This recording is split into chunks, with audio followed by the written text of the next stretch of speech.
Welcome back to सुबह की सोच।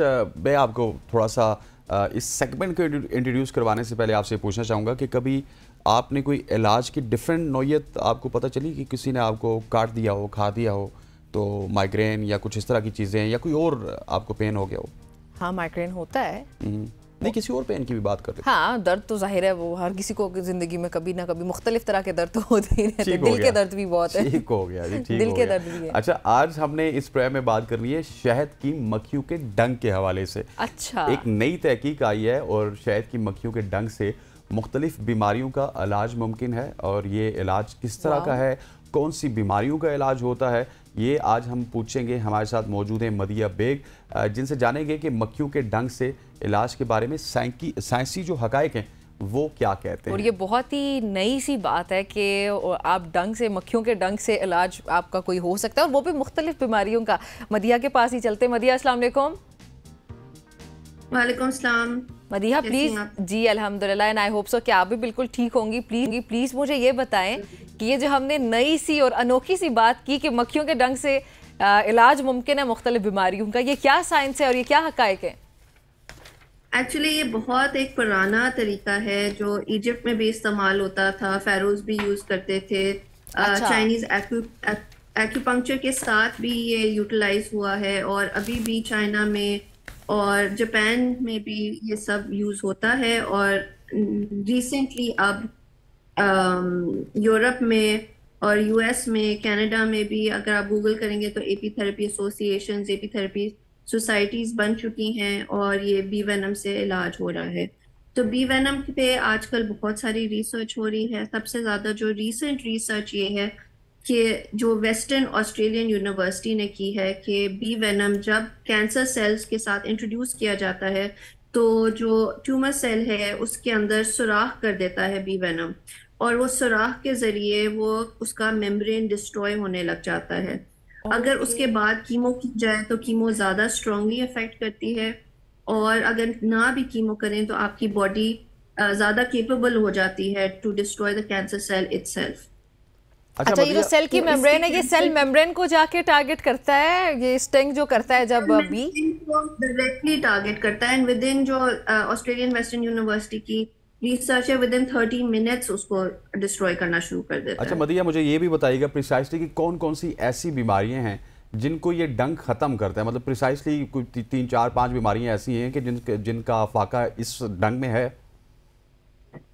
तो basically arthritis, any inflammatory diseases, उसमें एमएस भी शामिल है, पार्किंसंस भी है, अल्जाइमर्स भी है, लूपस का मैंने एक पेशेंट क्योर किया है। तो मल्टीपल डिजीजेस, इसमें सोराइसिस, एक्जिमा, एक मेरे पास पेशेंट आता है डिस्टोनिया का, जिसके बहुत जैसे हिलता रहता है सर, तो वो भी जस्ट 4-5 सेशंस में काफी काम डाउन हो चुका है। तो अभी तक जो चीज मैं ट्राई कर रही हूँ उसमें मैंने देखा है कि शिफा ही हो रही है। अच्छा, जो ट्यूमर्स का आपने जिक्र किया है, ये किस तरह के, किस किस्म के ट्यूमर्स को टारगेट करता है और उसके लिए भी ये मुफीद साबित हो सकता है? हाँ, अभी जो वेस्टर्न ऑस्ट्रेलियन यूनिवर्सिटी ने ट्यूमर सेल्स लिए थे वो most malignant breast cancer cells लिए थे, जो सबसे ज्यादा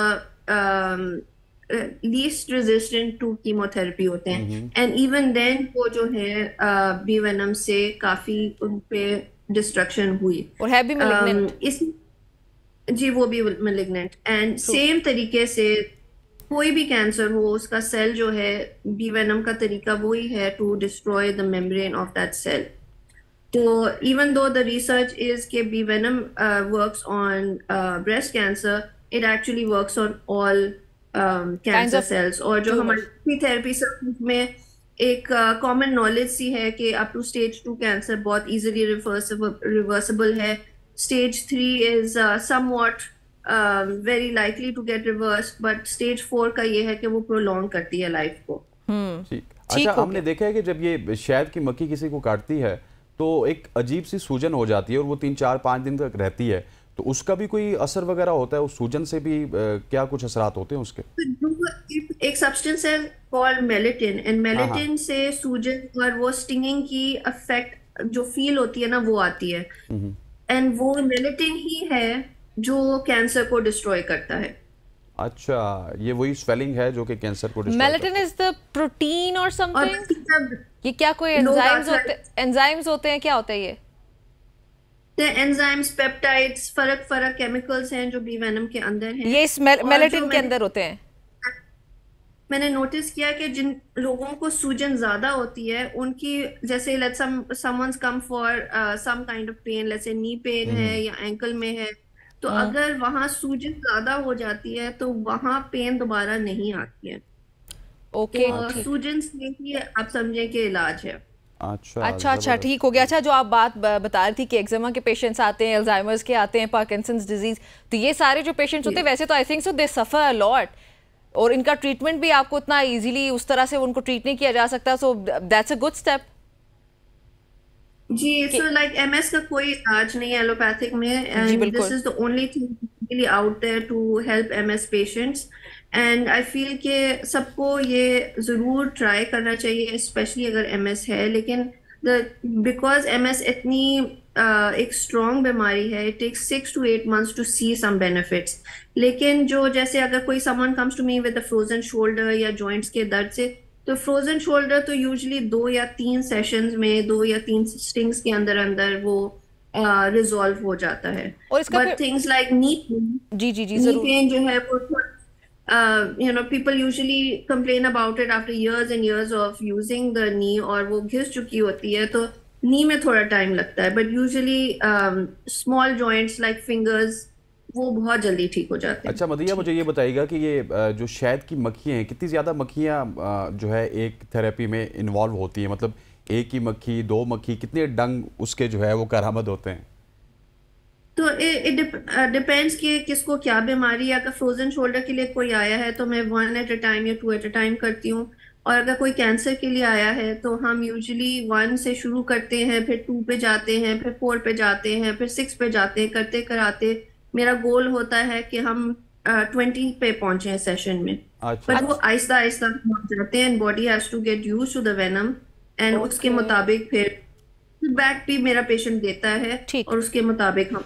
और मदिया, इसका प्रोसीजर होता क्या है कि डायरेक्टली स्टिंग कराया जाता है या फिर वो वेनम को कहीं और पहले से करके इंजेक्ट किया जाता है? 3 डिफरेंट टेक्निक्स। एक जो है technique is called micro AP puncture, उसमें मैं स्टिंगर को निकाल लेती हूँ, जो डंग आप लोग कहते हैं, वो स्टिंगर को निकाल के I am holding it in tweezers, और मैं ऐसे ऐसे करके ना, अगर लेट्स से किसी को तो मैं हल्का हल्का ऐसे ऐसे करके लगाती जाती हूँ। इसमें कोई दर्द नहीं होता, जैसे मच्छर ने काटा है कि थोड़ी देर के बाद खारिश होती है, दैट्स अबाउट इट। लेकिन जो फुल स्टिंग्स है वो मैं कैंसर पेशेंट्स को यूजुअली जिनकी नीज नहीं ठीक या आर्थराइटिस, इट डिपेंड्स आर्थराइटिस भी कहाँ है। अगर ये स्मॉल जॉइंट्स में आर्थराइटिस है तो मैं माइक्रो स्टिंग्स करूंगी जो फील भी नहीं होते। अगर किसी को कार्पल टनल है तो यहाँ एक्यूपंक्चर पॉइंट्स हैं कार्पल टनल के, वो मैं यूज करूंगी, एंड वो भी माइक्रो स्टिंगिंग यूज करूंगी।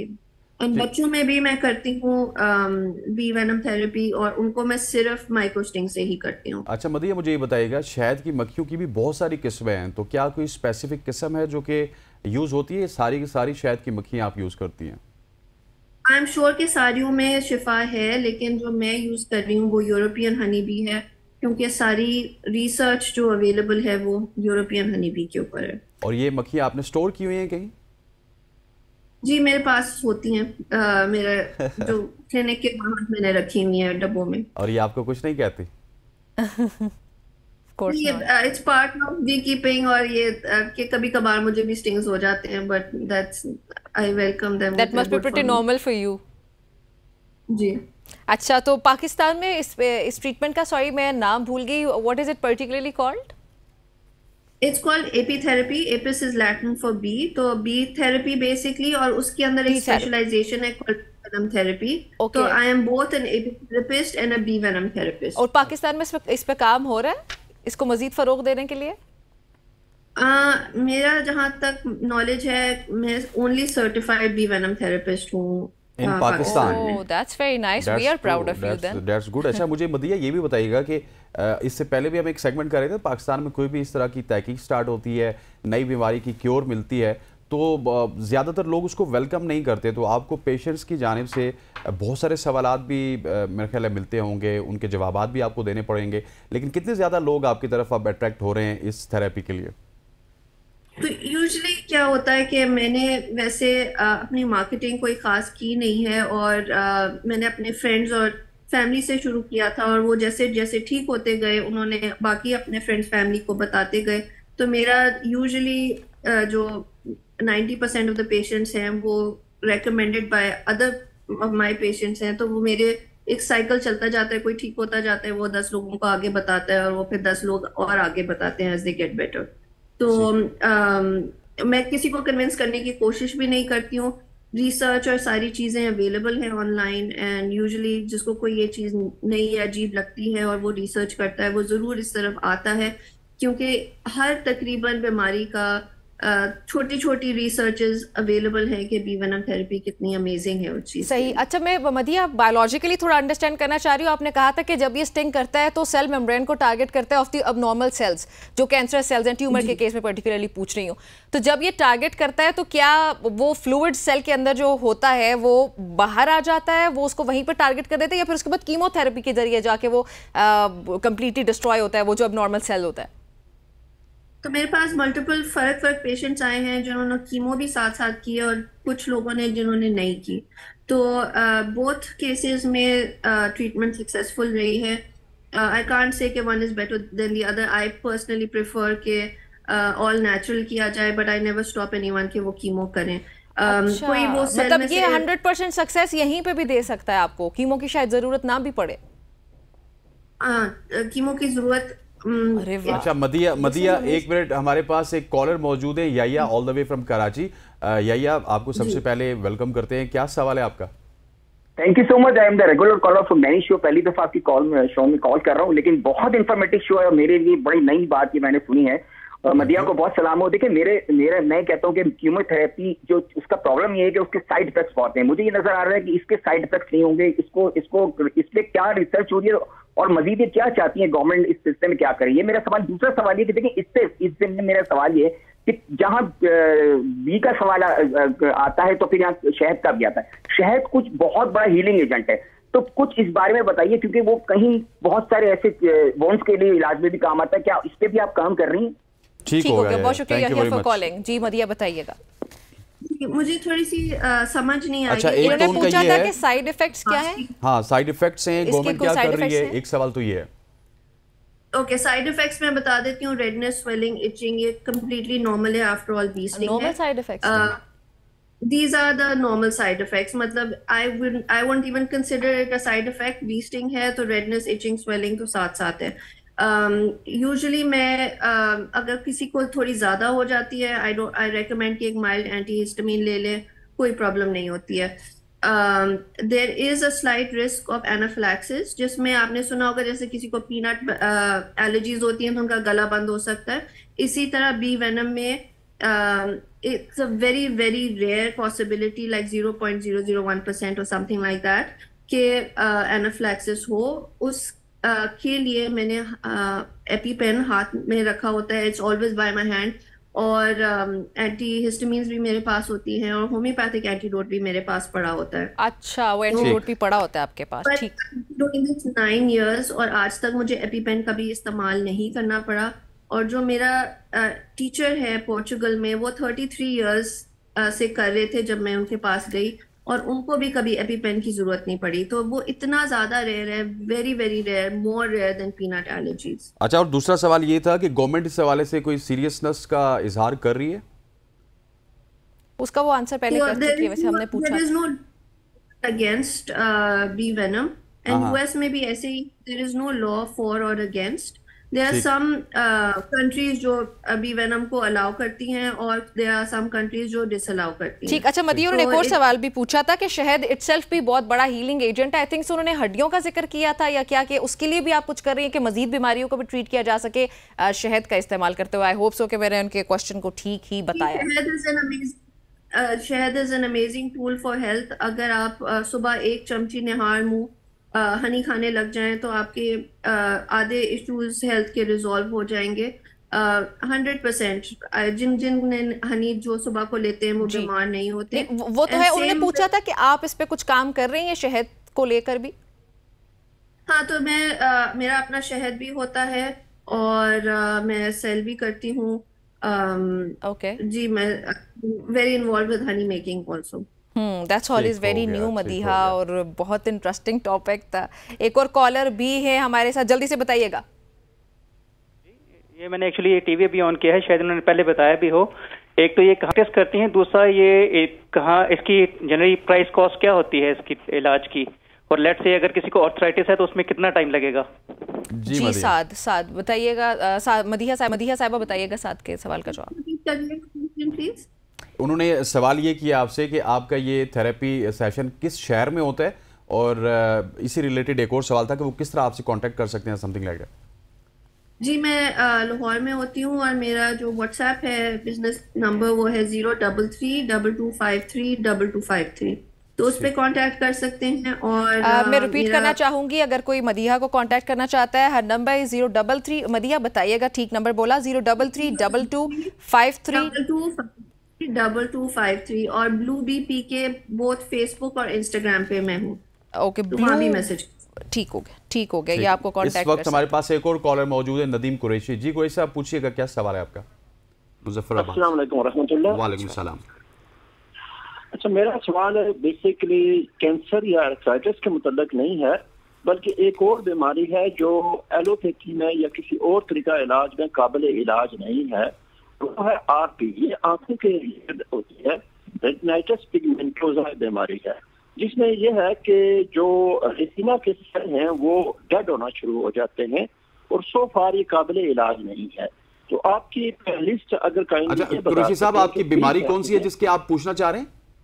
ये रेटिनाइटिस पिगमेंटोसा बीमारी का नाम है, आरपी। ये आंखों के रिलेटेड बीमारी है जिसमें आंखों के सेल हैं वो डेड होना शुरू हो जाते हैं, और सो फार इसकी कोई ट्रीटमेंट किसी भी। ठीक हो गया नदीम साहब, आपका सवाल आ गया। आप मदिया से इसका जवाब ले लेते हैं। मदिया, आंखों की जो बीमारी है उसमें आंखों के सेल्स कमजोर होना शुरू हो जाते हैं, वो डेड होना शुरू हो जाते हैं। से वो कहते हैं कि इसका कोई क्योर नहीं है, तो क्या इस हवाले से भी आपने कोई आपकी रिसर्च में शामिल है कि आंखों के हवाले से भी मुफीद है?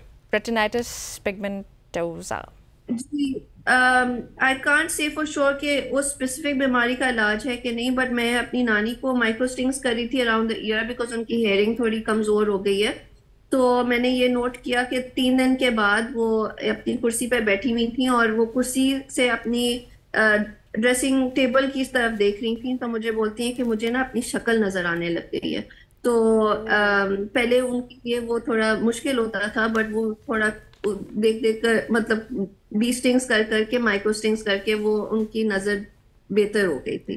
तो I can't really say for sure, मतलब ये कि आपकी आईसाइट को इंप्रूव कर सकता है, at least that you can guarantee. ये 3-4 डेज में हुआ है मेरे सामने, तो आई डोंट नो कि इनकी स्पेसिफिक बीमारी क्या है, लेकिन ट्राई किया जा सकता है। Thank you very much for joining Madiha, आप हमारे साथ मौजूद थी। Really nice talking to you, बहुत शुक्रिया हमें ज्वाइन करने के लिए। और नाज़रीन, ये थी हमारी आज की सबकी सोच। आई होप सो कि आप सबको पसंद आई होगी। नहीं, अभी ब्रेक लेना है, अभी ब्रेक लेना है, आप बहुत जल्दी कर रही हैं, यहाँ पर वक्त बच जाता है। एक शॉर्ट सी कमर्शियल ब्रेक का ब्रेक लेते हैं, वापस आते हैं।